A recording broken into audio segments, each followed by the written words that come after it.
അവിടെ കോൺഗ്രസ് അല്ലേ തട്ടിക്കൊണ്ടുപോയത്. അതെ, അറസ്റ്റും കേസെല്ലാം വരും, അതുപോലെ. പക്ഷെ അവിടെ ഞാൻ ബന്ധമില്ലാന്ന് ഞാൻ പറഞ്ഞില്ല. എന്തിനാ ബന്ധമില്ലാതെ പറയേണ്ട കാര്യം? അറസ്റ്റായിക്കോട്ടെ, അറസ്റ്റായതുകൊണ്ടെന്ന കാര്യം? അറസ്റ്റായതോടുകൂടി കേസ് പൂർത്തിയായ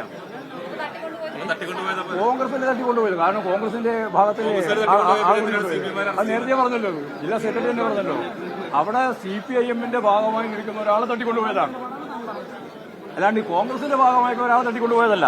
അപ്പൊ പിന്നെ ആരാ തട്ടിക്കൊണ്ടുപോയാലും സംവിധാനം ഉണ്ടാക്കിയിട്ടുണ്ടാകുക? ആരാ ഉണ്ടാക്കിയിട്ടുണ്ടാകുക? ഒന്ന് വെറുതെ അറസ്റ്റ് പറയണ്ട. ആരാ ഉണ്ടാക്കിയിട്ടുണ്ടാകുക? പോലീസ് അറസ്റ്റ് ചെയ്തുകൊണ്ട് ഞങ്ങൾ എല്ലാ പോലീസിന്റെ അറസ്റ്റ് മുഴുവൻ ഞങ്ങൾ അംഗീകരിച്ചോളുന്നുണ്ടോ? ഞാൻ എന്തിനാ അംഗീകരിക്കാതിരിക്കുന്നത്? അംഗീകരിച്ചു, അറസ്റ്റ് ചെയ്താൽ പിന്നെ അംഗീകരിച്ചില്ല. ഇന്നതിൽ അംഗീകരിക്കുന്നു. നിങ്ങൾക്ക് ഇമാതി അവിടെ തിരിച്ചു മറിച്ചു